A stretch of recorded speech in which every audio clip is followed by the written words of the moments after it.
Hi friends, welcome to Rajavembu vlog.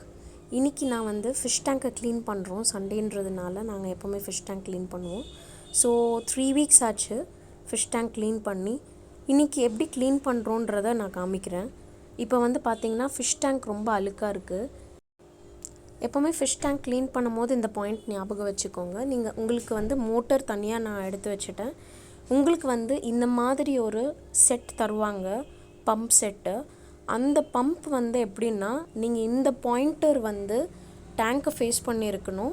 And அந்த pump வந்து pump பண்ணி வாட்டர் எடுக்கிற அந்த பாயிண்டர் வந்து நீங்கள் ஒரு வேஸ்ட் டப் ஏதாவது வச்சு நீங்கள் அந்த வேஸ்ட் வாட்டர், அதாவது இதில் இருக்கிற அழுக்கு எல்லாமே நீங்கள் பம்ப் பண்ணி எடுக்கலாம்.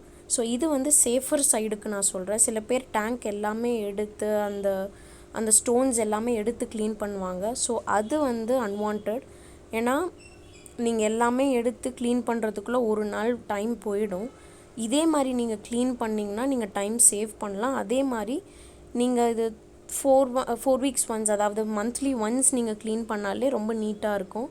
ஸோ நீங்கள் எதுவுமே எடுத்துகிட்டு க்ளீன் பண்ணணுன்னு அவசியம் இல்லை. இப்போ பாருங்கள், இதில் இருக்கிற எல்லா அழுக்குமே பாதி எடுத்தாச்சு நாங்கள். ஸோ இப்போ டர்ட் எல்லாமே பாதி ரிமூவ் பண்ணியாச்சு. இன்னும் கொஞ்சம் ரிமூவ் பண்ண வேண்டியது இருக்குது. அதே மாதிரி நீங்கள் ஃபிஷ் வாங்குறீங்க அப்படின்னா நீங்கள் நிறைய அதில் உள்ளே வைக்கிற நிறைய பொருட்கள் நீங்கள் வாங்கணுன்னு அவசியம் இல்லை. இந்த ஸ்டோன்ஸ் கூட நீங்கள் வாங்கணுன்னு அவசியம் இல்லை. பட் இது எல்லாமே வந்து ஒரு அழகுக்காக தான் வைக்கிறாங்க. மினிமமாக நீங்கள் ஸ்டோன்ஸ் வச்சுட்டு மேக்ஸிமம் ஒரு 2 to 3 ஆர்டிஃபிஷியல் பிளான்ட்ஸ், அப்படி இல்லைன்னா ஒரு 2 artificial plants and 1 original plant நீங்கள் வைக்கலாம். அதுவே வந்து சூப்பர் செட்டப்பாக இருக்கும்.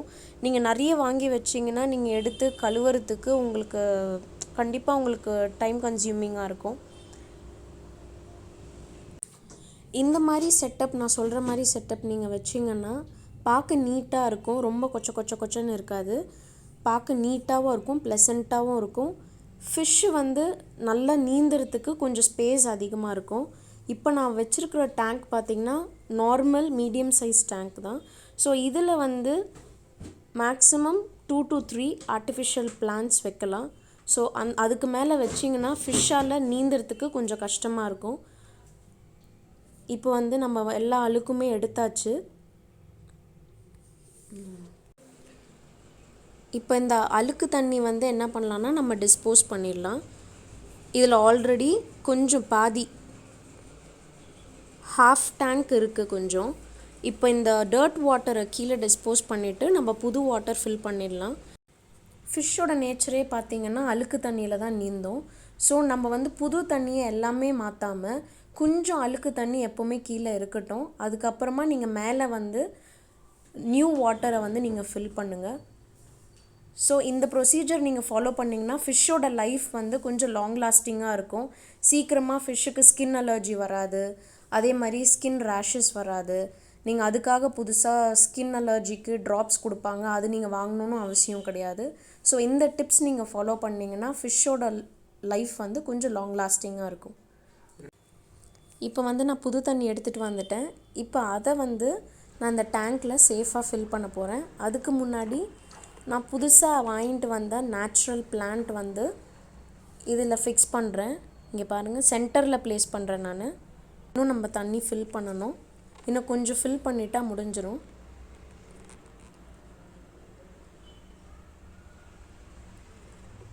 இப்போ பாருங்கள், நான் மக்கை வச்சு ரொம்ப ஸ்லோவாக நான் வந்து தண்ணி ஆட் பண்ணுறேன்.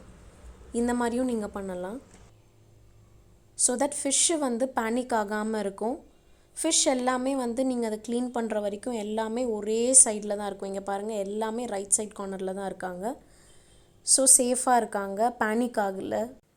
சம்டைம்ஸ் ஃபிஷ்ஷு வந்து பேனிக் ஆனால் கூட சில ஃபிஷ் வந்து இறந்து போயிடும். அதனால் பேனிக் ஆகாமல் நீங்கள் இந்த ஃபிஷ் டேங்க்கை க்ளீன் பண்ணணும். இப்போ பாருங்கள், எல்லா ஃபிஷ்ஷுமே வந்து ரைட் சைட் கார்னரில் தான் வெயிட் பண்ணுறாங்க. ஸோ இதை க்ளீன் பண்ணி முடிச்சதுக்கப்புறமா எல்லாமே டேங்க்கை ஃபுல்லாக ஆக்கியூபை பண்ணிவிடுவாங்க. ஸோ ஆல்மோஸ்ட் நம்ம வந்து இந்த ஃபிஷ் டேங்க்கை வந்து க்ளீன் பண்ணி தண்ணியும் ஃபில் பண்ணியாச்சு. இப்போ பாருங்கள், இந்த வியூவில் பார்த்தீங்கன்னா ஃபிஷ் எல்லாமே ரைட் சைடில் தான் இருக்காங்க. இப்போ தண்ணி எல்லாமே ஃபில் பண்ணியாச்சு, ஆர்டிஃபிஷியல் பிளான்ட்ஸும் செட் பண்ணியாச்சு. இப்போ ஃபிஷ் டேங்க் க்ளீன் பண்ணியாச்சு. இப்போ ஃபிஷ் பார்த்தீங்கன்னா எல்லா பிளேஸுமே ஆக்கியபை பண்ணிட்டாங்க. அண்ட் மோட்டரும் நான் செட் பண்ணிட்டேன். இப்போ பாருங்கள், எல்லா பிளேஸ்லையுமே வந்து ஜாலியாக ஆக்கியபை பண்ணிவிட்டு விளையாடிட்டுருக்காங்க. ஸோ நீங்கள் க்ளீன் பண்ணுற வரைக்குமே ஒரு சைட் கார்னரில் மட்டும் எல்லாருமே வெயிட் பண்ணுவாங்க நீங்கள் க்ளீன் பண்ணி முடிக்கிற வரைக்கும். ஒன்ஸ் நீங்கள் க்ளீன் பண்ணி மோட்டர்லாம் செட் பண்ணிட்டீங்கன்னா ஃபுல் பிளேஸை ஆக்கியபை பண்ணிவிட்டு ஜாலியாக என்ஜாய் பண்ணிகிட்டு இருப்பாங்க. ஸோ இதுதான் simple and easy way fish tank clean பண்ணுறதுக்கு. இதே ப்ரொசீஜர் நீங்கள் ஃபாலோ பண்ணிங்கன்னா உங்களுக்கு வந்து டைம் சேவ் ஆகும். அதே மாதிரி ஃபிஷ் டேங்க்குமே க்ளீனாக இருக்கும். ஸோ மந்த்லி ஒன்ஸ் நீங்கள் இந்த க்ளீனிங் ப்ராசஸை ஃபாலோ பண்ணுங்கள். Thank you for watching Rajavembu Vlog.